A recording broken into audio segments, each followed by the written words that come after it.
자, 두 번째로는 우리 정의당 김진영 울산시당위원장 겸 지금 북구청장 후보로 출마하셨죠. 10분 내로 말씀을 해 주십시오. 예, 들립니까? 예. 잘 들립니까? 예. 정의당 울산시당 위원장입니다. 어제 우리 김장민 박사님 발제 수업 끝나고 정신이 없어서 급하게 몇 번 읽어보긴 했는데 그 많은 부분들 공감이 되고요. 공부도 좀 많이 되었습니다. 그런데 저는 이제 오늘 발제물에 대해 좀 구체적으로 의견을 한번 전달해보고 싶고, 먼저 그 전에 이제 진단을, 저 나름대로 생각했던 진단을 해보려고 해요.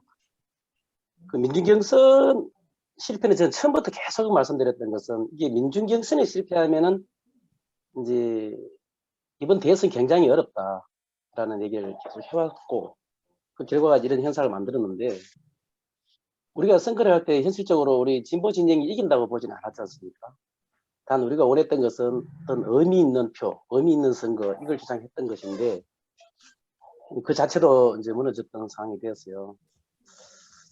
우리 노동자 정치 세력화 뭐 이런 기치로 민주노동당이 2002년도 10석 이렇게 해서 국회의원 탄생시켰는데, 제가 개인적으로 생각할 때 이때부터 민주노총과 민주노동당의 정파, 권력 다툼, 이제 이런 데 슬슬 매몰되면서 노동자 계급을 무시하게 되지 않느냐. 일단 늘 선거 때 투표 대상으로만 보고 어떤 대상화되어가는, 그로 인해서 노동자 정치 세력화는 점점 이제 쇠퇴돼 갔고, 민주노총의 진보정당 어떤 배타적 지지 방침 철회 이후에 노동자 정치 세력화는 거의 실종이 됐다. 이렇게 보는 거죠. 그래서 각 진보정당들이 각자 도생을 하는 길로 가고, 이제 혼란스러웠던 노동자들은 민주당으로 이동하는 어떤 빌미를 주었던 이런 상황에서 이제 대선이 치러졌다, 이렇게 보는 거죠.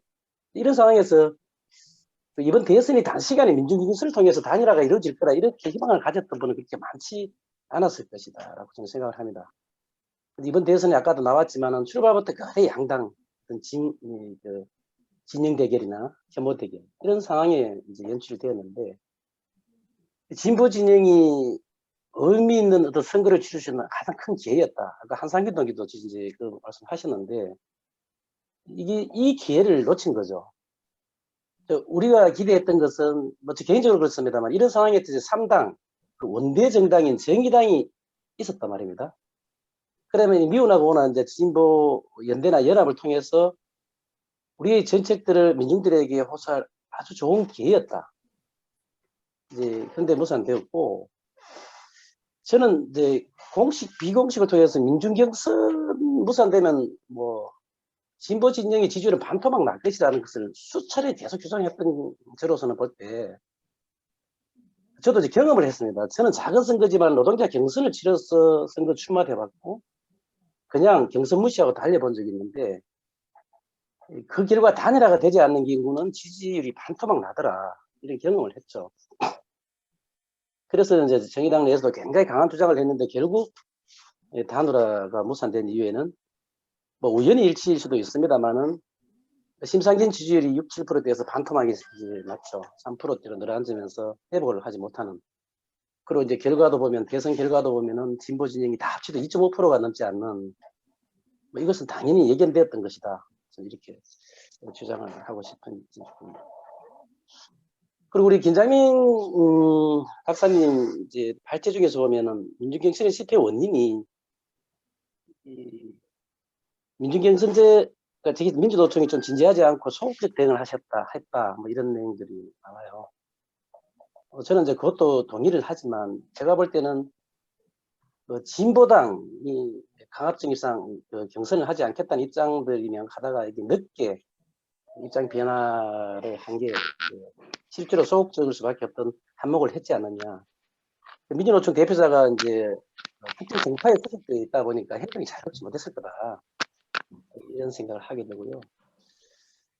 김장 교수, 이제 박사님 또 총투표 미흡 부분도 지적을 하시는데, 저는 이 부분은 약간 생각이 달리하는 게, 민주노총이 강하게 밀어붙이는 리더십을 발휘해야 됐었다. 왜냐하면 이미 우리는 총선을 통해서, 총투표를 통해서 위원장을 뽑는 시스템을 가지고 있거든요.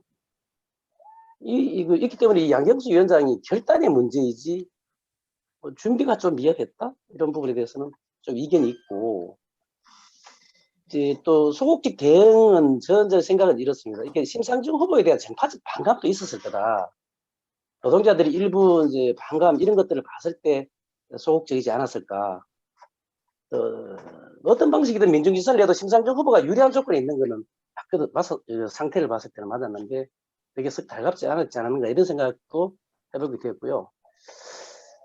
뭐 또 이제 그 속에서 보면 다른 정파 후보가 경선을 통해 된다 하더라도 이 언론의 스포트라이트를 이제 못 받는 후보. 그러면 우리들의 주장들이 과연 펼쳐질 수 있을까 이런 고민도 있었을 것이다. 저런 이제 다니면서 들었던 얘기들도 그런 부분들이 많이 있었던 것 같고요. 그러다 보니까 이제 명분 찾기를 하지 않았느냐. 결국 경선 방식이 뭐 몇 대 몇 이게 중요한 게 아니라 어떤 뭐 달갑지 않는 이런 형태에서 정의당이 이제 좀 소극적으로 계속 고집을 피우는 형태로 가다 보니까 이게 파기되었던 이런 상황이다 생각합니다. 이번 선거에서 진보 진영이 이길 수 있는 사안이 아니기 때문에 의미 있는 선거는 아까도 말씀드렸지만은 이 모든 것을 다 잃었다는 생각이 들거든요. 그리고 또 민중경선 운동 본부에 대해서 잠시 좀 지적을 하면, 생각을 얘기하면, 한상균 동지는 솔직히 이제 노동자들에게 최근에 아주 상징적인 인물이거든요. 민중경선 본부 추진이 많은 이제 동지들, 운동하는 활동가들이나 이게 관심을 가졌던 건 사실입니다. 이제 이 또한 그 발전도 있었지만 쉽지 않았을 거라는 부분과 일정 부분 성과가 있었다. 이렇게 이제 정리가 되어 있는데, 저는 민중경선운동본부와 그 한상균 선대변인이 어떤 방식이든 간에 그 민중경선을 성사시켜냈어야 했다. 그래야 그 성과를 얘기할 수 있지 않느냐는 생각을 한 거죠. 수차례 이제 말씀도 드렸고. 근데 이번에 이 경선은 뭐 각 후보의 유불리나 뭐 몇 프로 어떤 이런 게 아니라 민중경선의 의미를 계속 얘기를 했는데, 실제로 이런 명분을 주장하지만 꼭 그것 때문에 무산됐는가라는 의심을 하지 않을 수가 없는 이런 상황. 뭐 아까도 말씀드렸지만 심상정에 대한 반감, 뭐 이런 것들, 진보 진영의 또 위기의식이 전혀 지금 반영되지 않는 정파적 문제 이런 것들이 이제 있었다라고 좀 진단을 하고 싶고요.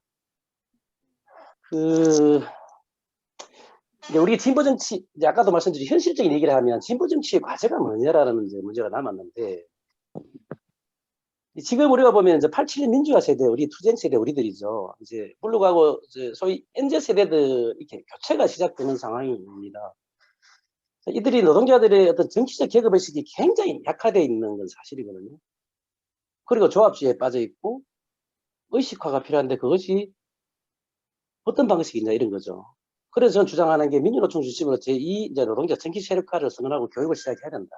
학습이 필요하다라는 거죠. 조합주의에 빠지면 결국 의용, 자기 이익을 챙기기 위한 활동밖에 할 수 없는 상황이니까 그런 생각을 하게 되고, 그래서 이제 노동자가 왜 정치 추진을 하게 해야 하를 이해하지 못하니까 노동과 정치를 분리해서 보는 경향이 있다라는 거예요. 그 대표적인 예로 제가 현대중공업 소속이거든요. 중공업의 노동자인데 87년 투쟁이 한참 일어날 때 우리가 뭐 128일 뭐 골리앗 투쟁, 우리 이하병 위원장도 계시나 이 투쟁을 계속 이어갔죠. 근데 그 당시에 보면은 정주영을 죽이자, 때려잡자 정주영, 뭐 정봉준을 때려잡자 이런 얘기들이 계속 나오지만 총선에서 투표를 하게 되면은 정봉준이가 당선이 돼요. 이상한 현상이죠. 그때는 정치 세력화라는 얘기가 하지 않은 시기였죠. 그러니까 정치와 노동을 떼놓고 본다는 얘기예요. 정봉준을 때려잡자고 그거를 외쳤던 그 노동자들이 선거 때 보면 정봉준이가 6선인가 7선을 해요, 그 자리에서. 그래서 이게 지금 현상이 나타나는 게 그때 현상. 그러니까 노동운동과 정치를 떼놓고 있지 않는가. 이런 생각을 하기 때문에 지금부터 민주노총 중심으로 해서 이제 정치 세력화 선언하고 교육을 시작할 필요가 있다. MZ세대에게. 그렇게 말씀드리고 싶고. 마지막으로 이제 우리 민주화 세대가 해야 될 일, 우리가 지금 해야 될 일은 지금까지 우리가 다 이게 분열을 시켰다. 진보 진영을 분열시켰다라고 저는 스스로 자책을 하고, 그렇게 생각을 합니다. 그래서 이걸 복원을 시켜야 된다.